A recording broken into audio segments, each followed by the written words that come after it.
Hello guys, welcome to my YouTube channel. സംഭവം ഞാൻ ഇന്ന് ചെറുതായിട്ടൊന്ന് നാട്ടിൽ പോവാം. ഫുൾ തിരക്കായിപ്പോയി. രാവിലെ തന്നെ എയർപോർട്ടിൽ എത്താൻ പെട്ട പാട് എനിക്കേ അറിയൂ. ലാസ്റ്റ് ചെക്കിനും കഴിഞ്ഞ് ബോർഡിംഗ് പാസും കിട്ടിയപ്പോൾ ഒന്ന് സമാധാനം. ഹലോ ഗൈസ്, ഞാൻ നാട്ടിൽ പോവാണ് ഗൈസ്. ഇപ്പോഴാണ് ഒന്ന് ഫ്രീ ആയിട്ടുള്ള ഇതൊന്ന് ഒരു വീഡിയോ എടുക്കാനെങ്കിൽ എന്തെങ്കിലും ആവശ്യം. ഫുൾ ഭയങ്കര തിരക്കായിപ്പോയി. രാവിലെ തന്നെ ഇറങ്ങി 10:30 ഫ്ലൈറ്റ്. 3 hours മുന്നേ ഇറങ്ങണല്ലോ. അതും എസ്ബാനൊക്കെ ഡിലേ ആയി ഫുൾ സീനായിരുന്നു. ഇപ്പം ചെക്കിങ്ങൊക്കെ കഴിഞ്ഞപ്പം ബോർഡിംഗ് പാസ്സൊക്കെ കഴിഞ്ഞിട്ടിപ്പോൾ ഓക്കെ. ഞാൻ ഈ ഗേറ്റ് കണ്ടുപിടിച്ചിട്ട് കാണാം. ഈ ഗേറ്റ് കണ്ടുപിടിക്കുന്ന തന്നെ ഭയങ്കര ടാസ്ക്കാണ്. സംഭവം ഇത് പുതിയ ടെർമിനൽ ആയതുകൊണ്ട് തന്നെ വലിയ പിടിയില്ല. ഇത് എവിടെയാണ്, എന്താണ് സംഭവം എന്നൊന്നും വലിയ ഐഡിയ ഒന്നുമില്ല. അപ്പോൾ ഗൈസ്, അങ്ങനെ എല്ലാം കഴിഞ്ഞു. ബോർഡിംഗ് പാസും കിട്ടി, ചെക്കിനും കഴിഞ്ഞ്, ഇമിഗ്രേഷനൊക്കെ കഴിഞ്ഞ് ഇപ്പോൾ ഇവിടെ ഇരിക്കുക. സംഭവം ഇവിടെ ഞാൻ ഒരു മനുഷ്യനെയും കാണുന്നില്ല. നിങ്ങൾ കണ്ടു, ഫുൾ കാലിയായി കിടക്കുക. എനിക്കറിയില്ല ആൾക്കാരൊക്കെ എവിടെയാണെന്ന്. ഞാൻ ഇവിടെ ഇരിക്കുക. എനിക്കൊരു ഐഡിയ ഇല്ല. ഞാൻ ഫസ്റ്റ് വിചാരിച്ച് ഗേറ്റ് എനിക്ക് തെറ്റിയെന്ന്. ഞാൻ എന്നിട്ട് മൊത്തം ഇരുന്ന് തപ്പി നോക്കുമ്പോൾ ഗേറ്റ് കറക്റ്റ് തന്നെയാണ്. എന്തായാലും വരാത്തത് എനിക്കറിയില്ല ഗൈസ്.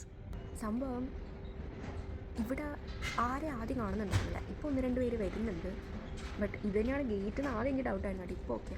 ഞാൻ പറഞ്ഞു തന്നാൽ അതല്ല, ഞാൻ ആക്ച്വലി സർപ്രൈസ് ആയിട്ടാണ് നാട്ടിൽ പോകുന്നത്. വീട്ടുകാർക്ക് ആർക്കും അറിയില്ല. പിന്നെ ഞാൻ ഇടയ്ക്കിടയ്ക്ക് സർപ്രൈസായി പോയി അവർക്ക് ആർക്കും വലിയ ഗുമ്മില്ല. ഇപ്പം അതെനിക്കറിയാം. ഞാൻ വരുന്നില്ല എന്ന് പറഞ്ഞാൽ ആരും വിശ്വസിക്കില്ല. നീ സർപ്രൈസ് ആക്കാനല്ലേ എന്ന് പറയും. അതുകൊണ്ട് തന്നെ സർപ്രൈസ് ആവില്ലെന്നൊന്നും അറിയില്ല. ബട്ട് എൻ്റെ ഒരു സാറ്റിസ്ഫാക്ഷൻ എനിക്ക് അവരുടെ റിയാക്ഷൻ കാണുമ്പോൾ. അവർക്ക് പിക്ക് ചെയ്യാൻ വരുന്നതൊക്കെ എനിക്കിഷ്ടം. അപ്പം പോവാം നാട്ടിലേക്ക്. 2 മണിക്കൂർ കൂടെ പട്ടി പോസ്റ്റ് ഒന്നും ചെയ്യാനില്ല. പെട്ടെന്ന് കഴിഞ്ഞു. ഇമിഗ്രേഷനും ചെക്കിനൊക്കെ ഭയങ്കര തിരക്ക് കുറവായിരുന്നു. തീരെ ആളുണ്ടായിരുന്നു. സ്പീഡ് എല്ലാം കഴിഞ്ഞു. ഇത് പുതിയ ടെർമിനലാണ്.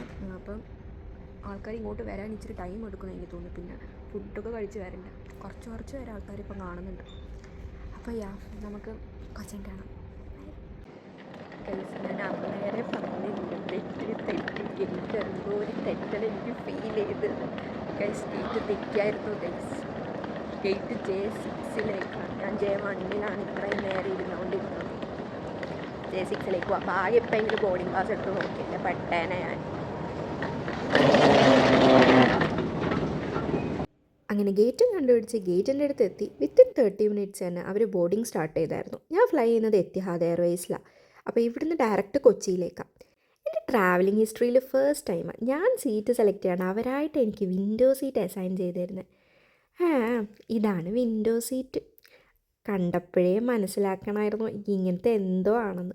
വിൻഡോ എങ്കിൽ വിൻഡോ. പിന്നെ ഞാൻ നമുക്ക് തന്ന സാധനം നോക്കാനുള്ള എക്സൈറ്റ്മെൻറ്റിലായിരുന്നു. സാധാരണ ഐ മാസ്കാണ് തരാറ് അവർ. ഇപ്രാവശ്യം എന്താണെന്ന് എനിക്ക് മനസ്സിലായില്ല. ഞാൻ അത് തന്നെയാണെന്ന് വിചാരിച്ചിട്ടാണ് ഈ കിടന്ന് കളിച്ചുകൊണ്ടിരുന്നത്. ഇതും കൊണ്ട് ലാസ്റ്റാണ് എനിക്ക് മനസ്സിലായത് അതൊരു ബാഗായിരുന്നു എന്ന്. ചുമ്മാ നമ്മൾ ഈ ഷോപ്പിങ്ങിനൊക്കെ യൂസ് ചെയ്യുന്ന, ജർമ്മനിയിലൊക്കെ അത്യാവശ്യം യൂസ്ഫുൾ ആയിരിക്കും. പിന്നെ ഒരു ഹാൻഡ് ക്രീമും ഉണ്ടായിരുന്നു. അങ്ങനെ ബോർഡിങ് എല്ലാം കഴിഞ്ഞ് ഞാനിപ്പോൾ ആക്ച്വലി എക്സാക്ട്ലി 1 year കഴിഞ്ഞിട്ടാണ് നാട്ടിൽ പോകുന്നത്. ഈ നാട്ടിൽ പോകെ ആക്ച്വലി എൻ്റെ പ്ലാനിൽ ഉണ്ടായിരുന്നില്ല. എല്ലാം ഭയങ്കര അൺഎക്സ്പെക്റ്റഡ് ആയിട്ടായിരുന്നു. പിന്നെ നാട്ടിൽ പോകാൻ ആർക്കും ഇഷ്ടമല്ലാത്ത ഞാൻ വെയിറ്റ് ചെയ്യുന്നത് ഈ ഒരു ദിവസത്തിന്. എപ്പോഴും എക്സൈറ്റ്മെൻറ്റോടെ തന്നെ എനിക്ക് ഉണ്ടാകുന്നൊരു സംഭവം ടെൻഷൻ. എന്തിനാണെന്ന് എനിക്ക് ഇന്നേ വരെ മനസ്സിലായിട്ടില്ല. ഫ്ലൈറ്റ് കയറിക്കഴിഞ്ഞ് ലാൻഡ് ചെയ്യുന്ന വരെ എവിടേക്കോ എന്തൊക്കെയോ ഒരു ടെൻഷൻ ഉണ്ടാവും. പിന്നെ ഇപ്രാവശ്യം സർപ്രൈസും കൂടിയാണ്. എല്ലാ പ്രാവശ്യവും സർപ്രൈസ് ആയിട്ട് തന്നെയാണ് പോവാറ്. ഇപ്രാവശ്യം പിന്നെ ആർക്കും അറിയില്ല നാട്ടിൽ വരുന്നവർ. അങ്ങനെ ഫുഡൊക്കെ വന്ന്, പിന്നെ ഈ ട്രാവലിങ്ങിൽ എനിക്ക് ഏറ്റവും ഇഷ്ടപ്പെട്ട കാര്യം ഈ ഫുഡ് കഴിക്കല. നിങ്ങൾക്ക് ഈ വ്ളോഗ് കാണുമ്പോൾ ഫുള്ളി മനസ്സിലാവും, വെറും ഫുഡ് കഴിക്കൽ മാത്രമേ ഉണ്ടാവുള്ളൂ. അങ്ങനെ നല്ല അടിപൊളി ചിക്കൻ ബിരിയാണിയും സാലഡും നല്ല ഡെസേർട്ടൊക്കെ ഉണ്ടായിരുന്നു. ചിക്കൻ ബിരിയാണി നല്ല 3 പീസ് ചിക്കനോ, അത് വലിയ പീസ് ചിക്കനൊക്കെ ആയിരുന്നു. ഈ എത്തിഹാദ് എയർവേസിൻ്റെ ഫസ്റ്റ് ക്വാളിറ്റി തന്നെ അവരുടെ ഫുഡ് തന്നെയാണ്. പിന്നെ അതൊരു കോൺ സാലഡും ഉണ്ടായിരുന്നു. പിന്നെ ഡെസേർട്ടായിട്ട് ഒരു പാഷൻ ഫ്രൂട്ടിൻ്റെ ചീസ് കേക്കും ഉണ്ടായിരുന്നു. പിന്നെ ഞാൻ ഭയങ്കര സ്വീറ്റ് ഫാൻ അല്ലാത്തതുകൊണ്ട് കുഴപ്പമില്ല. പിന്നെ ബ്രെഡും ബട്ടറും തന്നത് നമ്മൾ വേസ്റ്റ് ചെയ്യാൻ പാടില്ലാത്തതുകൊണ്ട് ഞാൻ എല്ലാം കഴിച്ചു. അങ്ങനെ അതും കഴിച്ച് ഇനി ഒന്നും ചെയ്യാനില്ല. TV കാണാനും ഒന്നും പറ്റൂല, ബിക്കോസ് മോഷൻ സിക്നസ്. അപ്പോൾ ഞാൻ നന്നായിട്ടൊന്ന് ഉറങ്ങി എണീറ്റപ്പോൾ തന്നെ നമ്മളെത്തി. എത്തി ഗൈസ്. ഞാൻ പറയണത് നിങ്ങൾക്ക് കേൾക്കുന്നുണ്ടോ എന്നറിയില്ല. എൻ്റെ ചെവി ഫുൾ അടങ്ങിയിരിക്കും. ഞാൻ ഒന്നും കേൾക്കുന്നില്ല എൻ്റെ സൗണ്ട്. ഇപ്പോൾ എത്തി. നല്ല ചൂടുണ്ട് ഇവിടെ. ഇനിയിപ്പം ഗേറ്റ് വരാൻ നോക്കണം. എന്നിട്ട് നമുക്ക് ഒരു 3 hours വെയിറ്റിംഗ് ടൈം. നമുക്ക് എന്നിട്ട് ഫുഡ് എന്തെങ്കിലും കഴിക്കാം, ലോഞ്ചിലിരിക്കാം. 3 hours ഗേറ്റ് എടുത്തിരിക്കണം. ആദ്യം ഗേറ്റ് കണ്ടുപിടിക്കണം, എന്നിട്ട് ലോഞ്ച് പോകാം. അബുദാബിയിലെ സെക്യൂരിറ്റി ചെക്കിനൊക്കെ ഭയങ്കര പെട്ടെന്ന് കഴിഞ്ഞായിരുന്നു, ഒട്ടും തിരക്കുണ്ടായിരുന്നില്ല. അബുദാബി എത്തി ഗൈസ് ഫൈനലി. ചുണ്ടിലും ഡ്രൈ ആയി. സംഭവം കൊള്ളാമല്ല. ഫുഡ് അങ്ങനെ നമ്മൾ ലോഞ്ചിൽ കയറി നമുക്ക് ഫുഡ് കഴിക്കാം. നിങ്ങൾ കാണുമ്പോൾ വിചാരിക്കും ഇവളല്ലേ ഫ്ലൈറ്റിൽ നിന്ന് വെട്ടി വിഴുങ്ങിയതെന്ന്. പക്ഷേ ഗൈസ്, എനിക്ക് ട്രാവൽ ചെയ്യുമ്പോൾ മാത്രം എവിടുന്ന ഇത്ര വിശപ്പെന്ന് എനിക്ക് മനസ്സിലായിട്ടില്ല. എനിക്ക് ഭയങ്കര വിശപ്പാണ്, ഇടയ്ക്കിടയ്ക്ക് കഴിക്കാൻ തോന്നുന്നു എന്തെങ്കിലും. അതുകൊണ്ട് തന്നെ ഞാൻ എല്ലാ ടൈമും ഫ്ലൈറ്റിൽ നിന്ന് ഫുഡ് കഴിക്കും, ലോഞ്ചിൽ കയറി ലോഞ്ചിൽ നിന്ന് ഫുഡ് കഴിക്കും. ഈ ടൈമൊക്കെ എനിക്ക് വീട്ടിൽ നിന്ന് കോൾ വരുന്നുണ്ടായിരുന്നു, അമ്മയുടെ, മാളുവിൻ്റെ, അച്ഛൻ്റെ ഒക്കെ. പക്ഷേ എനിക്കിപ്പോൾ എടുക്കാൻ പറ്റുന്ന സിറ്റുവേഷൻ ആയിരുന്നില്ല, കാരണം അവർക്ക് സൗണ്ടൊക്കെ കണ്ട് മനസ്സിലാവും. പിന്നെ ഞാൻ ഡെയിലി വീട്ടിൽ വിളിക്കുന്ന ഒരാളായതുകൊണ്ട് തന്നെ ഭയങ്കര ഡൗട്ട് അടിക്കും അവർക്ക്. ഇവരിപ്പാണ് ഗേറ്റ് നമ്പർ പറഞ്ഞിട്ടുണ്ട്. 5 മിനിറ്റ് ബോർഡിങ്ങും തുടങ്ങും. 26 ഒക്കെ ഗേറ്റ് നമ്പർ. അതാണെങ്കിൽ അങ്ങ് അപ്പുറത്തെ കണ്ടെത്തി കൊണ്ടച്ച് വെച്ചേക്കുമായിരുന്നു. ഞാനൊരു 10 മിനിറ്റായി നടക്കാൻ തുടങ്ങിയിട്ട്.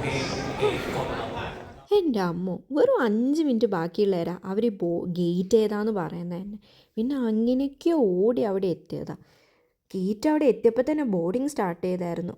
അങ്ങനെ ഫ്ലൈറ്റിൽ കയറി. ഇനി ഇവിടുന്ന് ആകെ 3.5 hours ഉള്ളൂ അബുദാബിയിൽ നിന്ന് കൊച്ചിയിലേക്ക്. ഞാൻ കൊച്ചിയിലേക്കാട്ടോ പോകുന്നത്.